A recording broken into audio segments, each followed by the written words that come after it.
Emotional Intelligence by Daniel Goleman. Part 2. The Nature of Emotional Intelligence. Chapter 3. When Smart is Dumb. Exactly why David Pologruto, a high school physics teacher, was stabbed with a kitchen knife by one of his star students is still debatable, but the facts, as widely reported, are these. Jason H., a sophomore and straight-A student at a Coral Springs, Florida high school, was fixated on getting into medical school. Not just any medical school, he dreamt of Harvard. But Pologruto, his physics teacher, had given Jason an 80 on a quiz. Believing the grade, a mere B, put his dream in jeopardy, Jason took a butcher knife to school, and, in a confrontation with Pologruto in the physics lab, stabbed his teacher in the collarbone before being subdued in a struggle. A judge found Jason innocent, temporarily insane during the incident. A panel of 4 psychologists and psychiatrists swore he was psychotic during the fight. Jason claimed he had been planning to commit suicide because of the test score, and had gone to Pologruto to tell him he was killing himself because of the bad grade. Pologruto told a different story. I think he tried to completely do me in with a knife, because he was infuriated over the bad grade. After transferring to a private school, Jason graduated 2 years later at the top of his class. A perfect grade in regular classes would have given him a straight A, 4.0 average, but Jason had taken enough advanced courses to raise his grade point average to 4.614, way beyond A+. Even as Jason graduated with highest honors, his old physics teacher, David Pologruto, complained that Jason had never apologized or even taken responsibility for the attack. The question is, how could someone of such obvious intelligence do something so irrational, so downright dumb? The answer? Academic intelligence has little to do with emotional life. The brightest among us can founder on the shoals of unbridled passions and unruly impulses. People with high IQs can be stunningly poor pilots of their private lives. One of psychology's open secrets is the relative inability of grades, IQ, or SAT scores, despite their popular mystique, to predict unerringly who will succeed in life. To be sure, there is a relationship between IQ and life circumstances for large groups as a whole. Many people with very low IQs end up in menial jobs, and those with high IQs tend to become well paid, but by no means always. There are widespread exceptions to the rule that IQ predicts success, many or more exceptions than cases that fit the rule. At best, IQ contributes about 20% to the factors that determine life success, which leaves 80% to other forces. As one observer notes, the vast majority of one's ultimate niche in society is determined by non-IQ factors ranging from social class to luck. Even Richard Herrnstein and Charles Murray, whose book The Bell Curve imputes a primary importance to IQ, acknowledge this, as they point out, perhaps a freshman with an SAT math score of 500 had better not have his heart set on being a mathematician, but if instead he wants to run his own business, become a U.S. senator, or make $1 million, he should not put aside his dreams. The link between test scores and those achievements is dwarfed by the totality of other characteristics that he brings to life. My concern is with a key set of these other characteristics, emotional intelligence. Abilities such as being able to motivate oneself and persist in the face of frustrations, to control impulse and delay gratification, to regulate one's moods and keep distress from swamping the ability to think, to empathize and to hope. Unlike IQ, with its nearly 100-year history of research with hundreds of thousands of people, emotional intelligence is a new concept. No one can yet say exactly how much of their variability from person to person in life's course it accounts for. But what data exist suggests it can be as powerful and at times more powerful than IQ. And while there are those who argue that IQ cannot be changed much by experience or education, I will show in Part 5 that the crucial emotional competencies can indeed be learned and improved upon by children, if we bother to teach them. Emotional intelligence and destiny. I remember the fellow in my own class at Amherst College who had attained 5 perfect 800 scores on the SAT and other achievement tests he took before entering. Despite his formidable intellectual abilities, he spent most of his time hanging out, staying up late, and missing classes by sleeping until noon. It took him almost 10 years to finally get his degree. IQ offers little to explain the different destinies of people with roughly equal promises, schooling, and opportunity. When 95 Harvard students from the class of the 1940s, a time when people with a wider spread of IQ were at Ivy League schools than is presently the case, were followed into middle age, the men with the highest test scores in college were not particularly successful compared to their lower-scoring peers in terms of salary, productivity, or status in their field. Nor did they have the greatest life satisfaction, nor the most happiness with friendships, family, and romantic relationships. A similar follow-up in middle age was done with 450 boys, most sons of immigrants, 2/3 from families on welfare who grew up in Somerville, Massachusetts, at the time a blighted slum a few blocks from Harvard. A third had IQs below 90, but again IQ had little relationship to how well they had done at work or in the rest of their lives. For instance, 7% of men with IQs under 80 were unemployed for 10 or more years, but so were 7% of men with IQs over 100. To be sure, there was a general link, as there always is, between IQ and socioeconomic level at age 47, but childhood abilities such as being able to handle frustrations, control emotions, and get on with other people made the greater difference. Consider also data from an ongoing study of 81 valedictorians and salutatorians from the 1981 class in Illinois high schools. All, of course, had the highest grade point averages in their schools, but while they continued to achieve well in college, getting excellent grades, by their late 20s they had climbed to only average levels of success.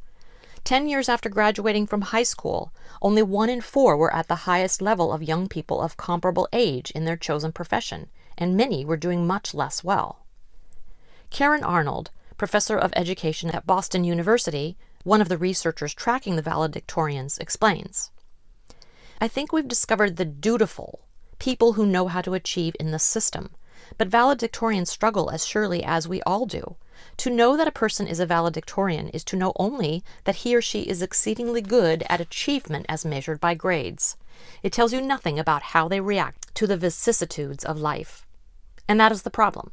Academic intelligence offers virtually no preparation for the turmoil or opportunity life's vicissitudes bring.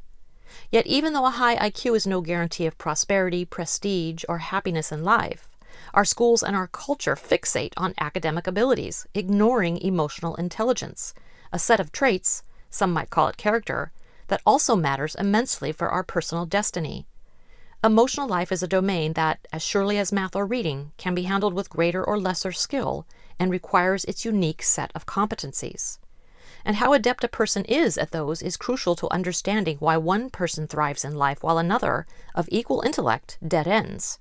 Emotional aptitude is a meta-ability, determining how well we can use whatever other skills we have, including raw intellect. Of course, there are many paths to success in life and many domains in which other aptitudes are rewarded. In our increasingly knowledge-based society, technical skill is certainly one. There is a children's joke. What do you call a nerd 15 years from now? The answer? Boss. But even among nerds, emotional intelligence offers an added edge in the workplace, as we shall see in Part 3. Much evidence testifies that people who are emotionally adept, who know and manage their own feelings well, and who read and deal effectively with other people's feelings, are at an advantage in any domain of life, whether romance and intimate relationships, or picking up the unspoken rules that govern success in organizational politics. People with well-developed emotional skills are also more likely to be content and effective in their lives, mastering the habits of mind that foster their own productivity. People who cannot marshal some control over their emotional life fight inner battles that sabotage their ability for focused work and clear thought. A different kind of intelligence. To the casual observer, 4-year-old Judy might seem a wallflower among her more gregarious playmates. She hangs back from the action at playtime, staying on the margins of games rather than plunging into the center. But Judy is actually a keen observer of the social politics of her preschool classroom, perhaps the most sophisticated of her playmates in her insights into the tides of feelings within others.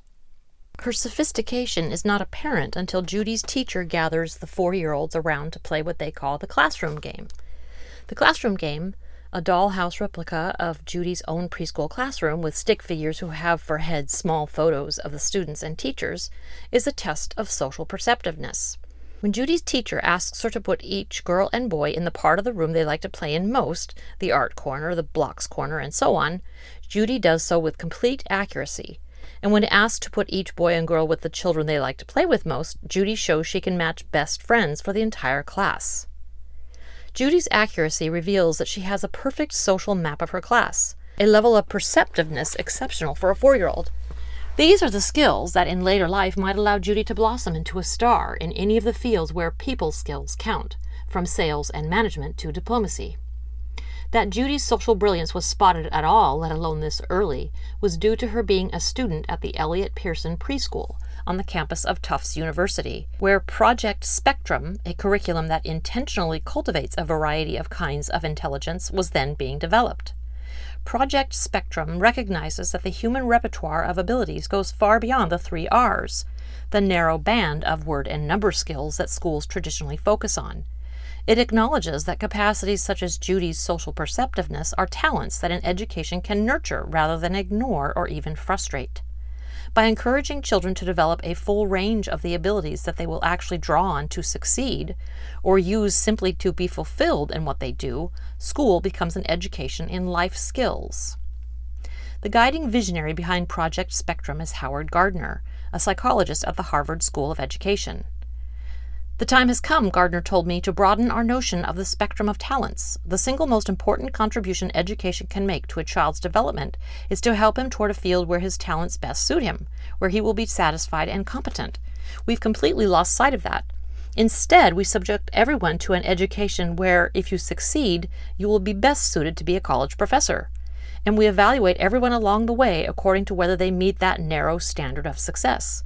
We should spend less time ranking children and more time helping them to identify their natural competencies and gifts and cultivate those.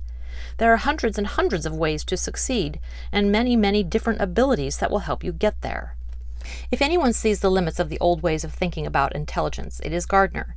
He points out that the glory days of the IQ tests began during World War I, when 2 million American men were sorted out through the first mass paper and pencil form of the IQ test, freshly developed by Lewis Terman, a psychologist at Stanford. This led to decades of what Gardner calls the IQ way of thinking, that people are either smart or not, are born that way, that there's nothing much you can do about it, and that tests can tell you if you are one of the smart ones or not. The SAT test for college admissions is based on the same notion of a single kind of aptitude that determines your future. This way of thinking permeates society. Gardner's influential 1983 book, Frames of Mind, was a manifesto refuting the IQ view. It proposed that there was not just one monolithic kind of intelligence that was crucial for life's success, but rather a wide spectrum of intelligences with 7 key varieties. His list includes the 2 standard academic kinds, verbal and mathematical logical alacrity, but it goes on to include the spatial capacity seen in, say, an outstanding artist or architect, the kinesthetic genius displayed in the physical fluidity and grace of a Martha Graham or Magic Johnson, and the musical gifts of a Mozart or Yo-Yo Ma. Rounding out the list are 2 faces of what Gardner calls the personal intelligences: interpersonal skills like those of a great therapist such as Carl Rogers, or a world-class leader such as Martin Luther King Jr., and the intrapsychic capacity that could emerge, on the one hand, in the brilliant insights of Sigmund Freud, or with less fanfare, in the inner contentment that arises from attuning one's life to be in keeping with one's true feelings. The operative word in this view of intelligences is multiple.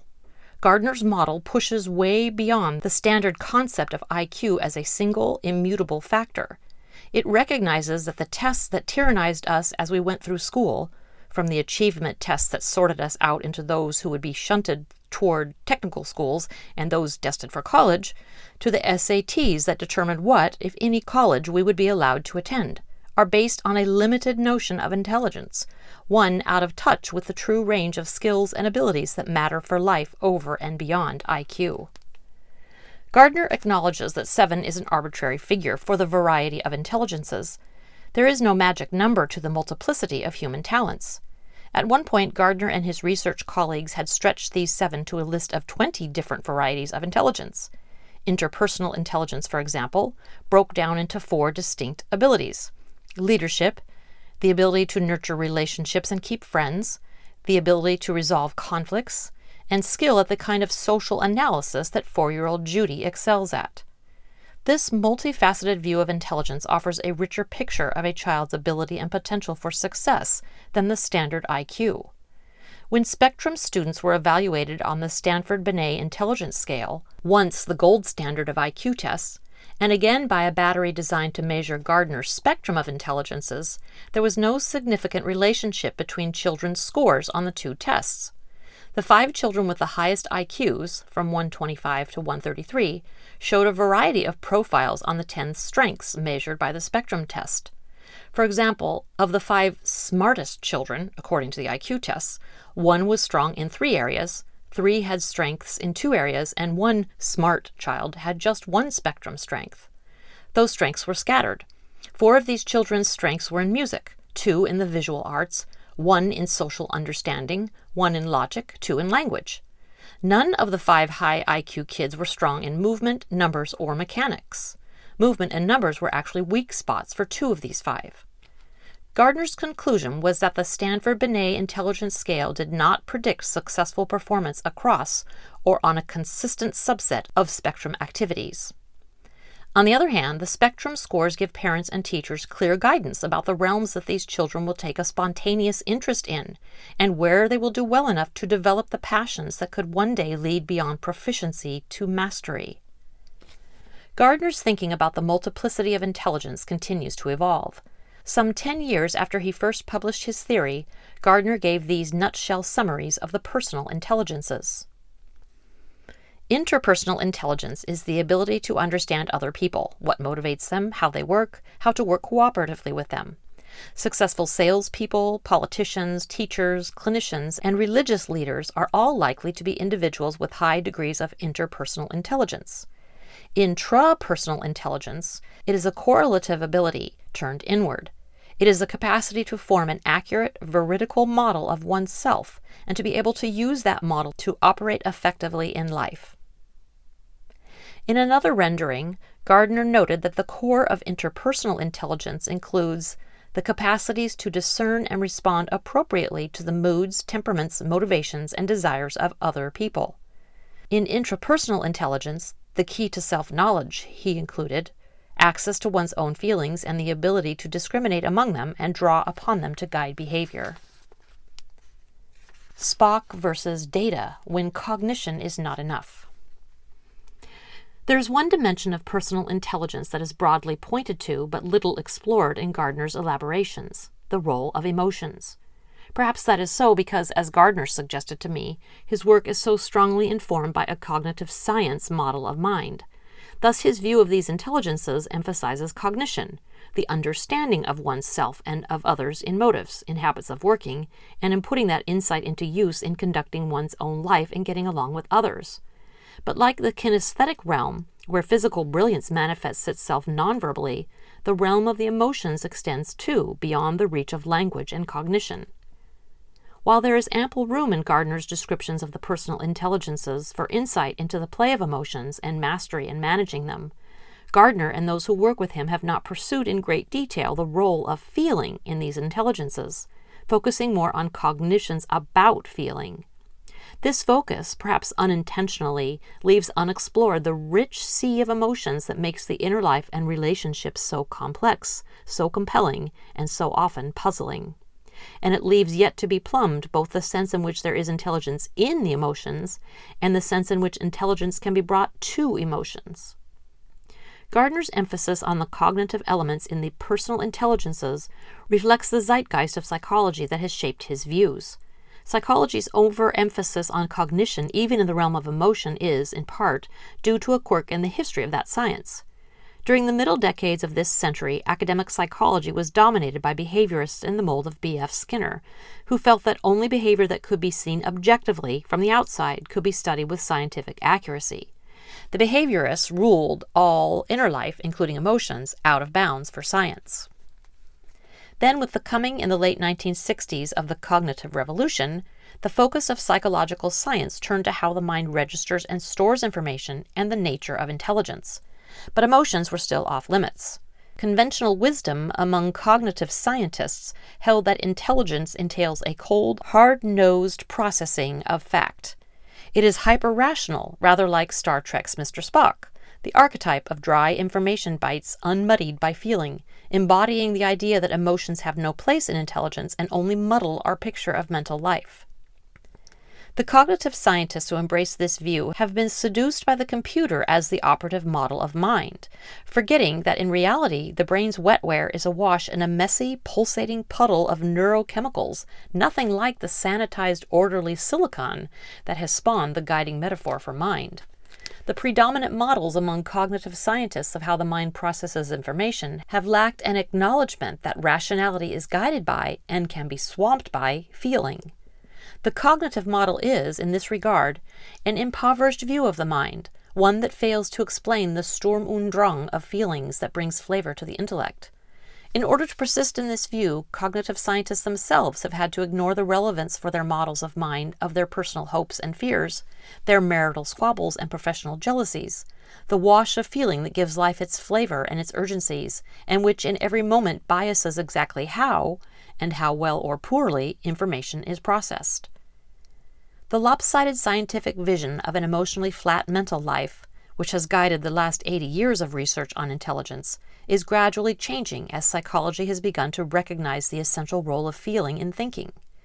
Rather like the Spockish character Data in Star Trek The Next Generation, psychology is coming to appreciate the power and virtues of emotions in mental life, as well as their dangers. After all, as Data sees, to his own dismay, could he feel dismay, his cool logic fails to bring the right human solution. Our humanity is most evident in our feelings. Data seeks to feel, knowing that something essential is missing. He wants friendship, loyalty.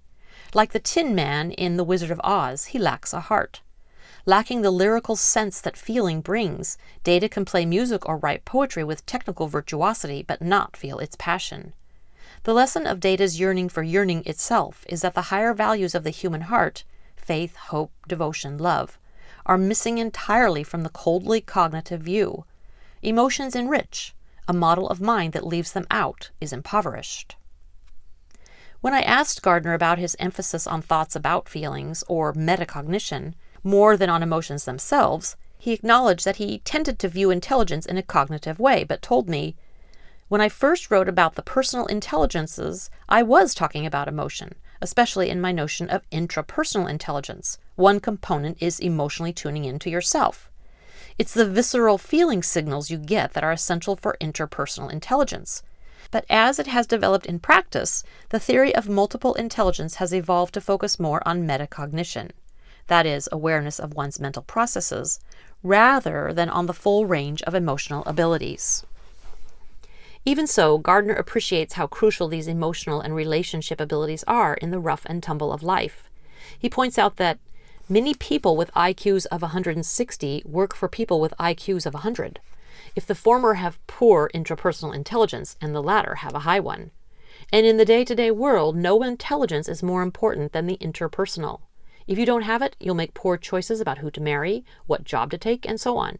We need to train children in the personal intelligences in school. Can emotions be intelligent? To get a fuller understanding of just what such training might be like, we must turn to other theorists who agree with Gardner's view, most notably psychologists Peter Salovey and John Mayer. They have mapped in great detail the ways in which we can bring intelligence to our emotions. This endeavor is not new. Over the years, even the most ardent theorists of IQ have occasionally tried to bring emotions within the domain of intelligence, rather than seeing emotion and intelligence as an inherent contradiction in terms. Thus, E.L. Thorndike, an eminent psychologist who was also influential in popularizing the notion of IQ in the 1920s and 1930s, proposed in a Harper's Magazine article that one aspect of emotional intelligence, social intelligence, the ability to understand others and act wisely in human relations, was itself an aspect of a person's IQ. Other psychologists of the time took a more cynical view of social intelligence, seeing it in terms of skills for manipulating other people, getting them to do what you want, whether they want to or not. But neither of these formulations of social intelligence held much sway with theorists of IQ, and by 1960 an influential textbook on intelligence tests pronounced social intelligence a useless concept. But personal intelligence would not be ignored, mainly because it makes both intuitive and common sense. For example, when Yale psychologist Robert Sternberg asked people to describe an intelligent person, practical people skills were among the main traits listed. More systematic research by Sternberg led him back to Thorndike's conclusion that social intelligence is both distinct from academic abilities and a key part of what makes people do well in the practicalities of life.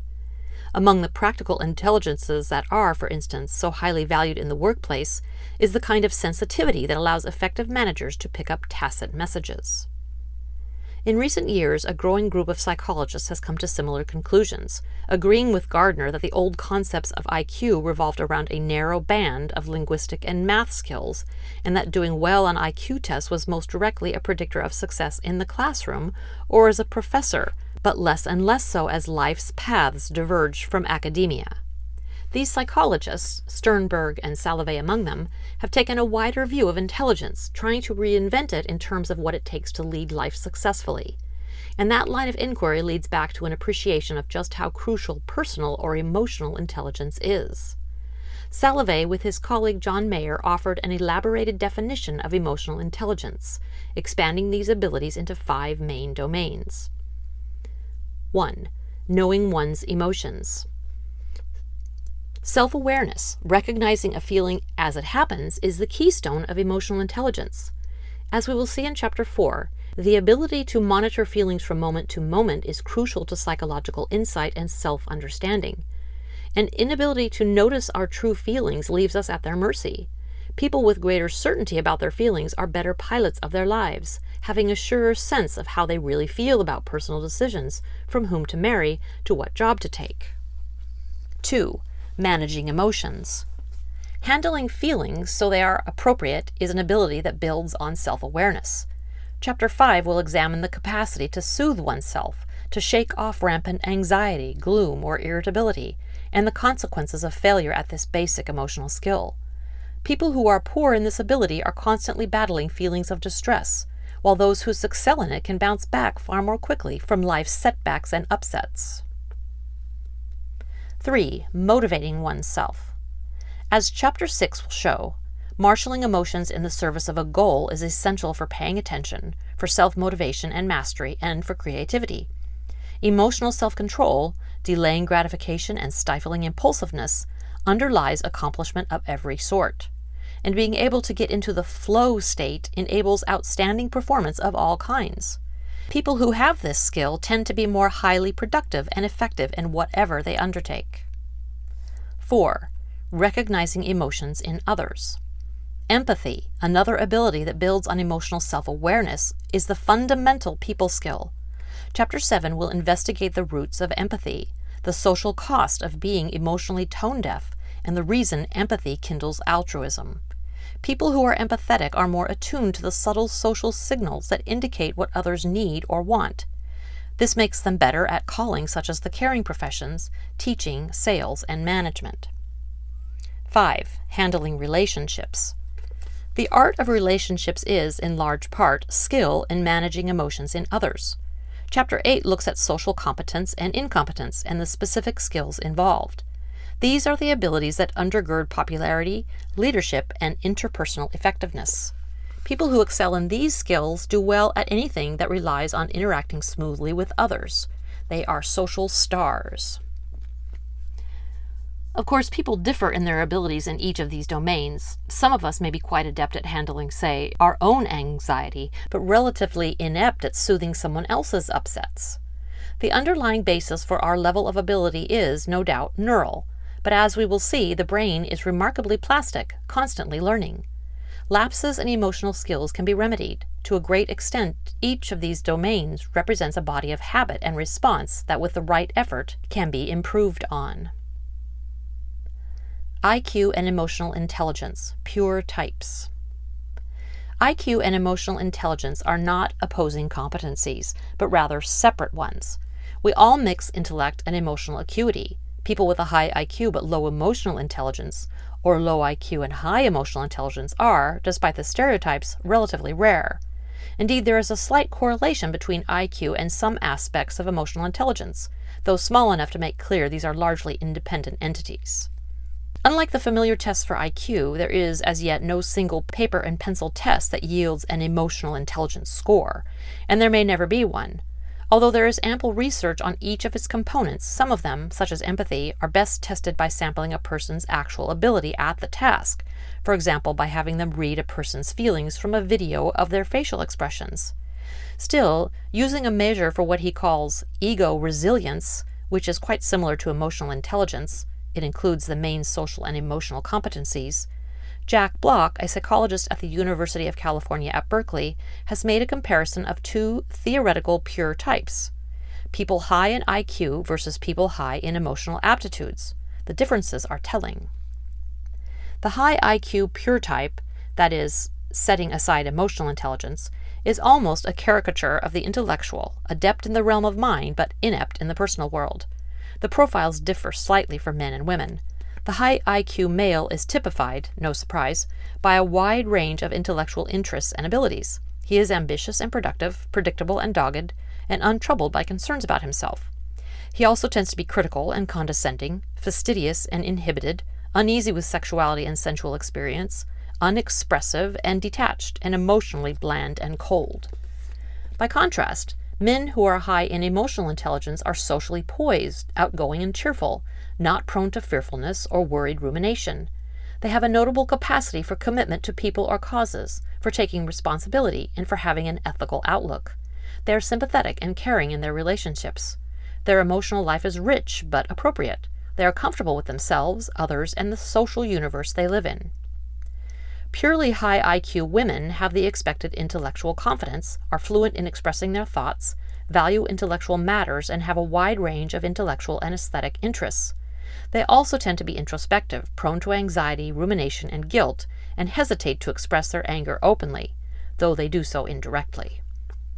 Emotionally intelligent women, by contrast, tend to be assertive and express their feelings directly and to feel positive about themselves. Life holds meaning for them. Like the men, they are outgoing and gregarious, and express their feelings appropriately, rather than say in outbursts they later regret. They adapt well to stress. Their social poise lets them easily reach out to new people. They are comfortable enough with themselves to be playful, spontaneous, and open to sensual experience. Unlike the women purely high in IQ, they rarely feel anxious or guilty or sink into rumination. These portraits, of course, are extremes. All of us mix IQ and emotional intelligence in varying degrees, but they offer an instructive look at what each of these dimensions adds separately to a person's qualities. To the degree a person has both cognitive and emotional intelligence, these pictures merge. Still, of the two, emotional intelligence adds far more of the qualities that make us more fully human.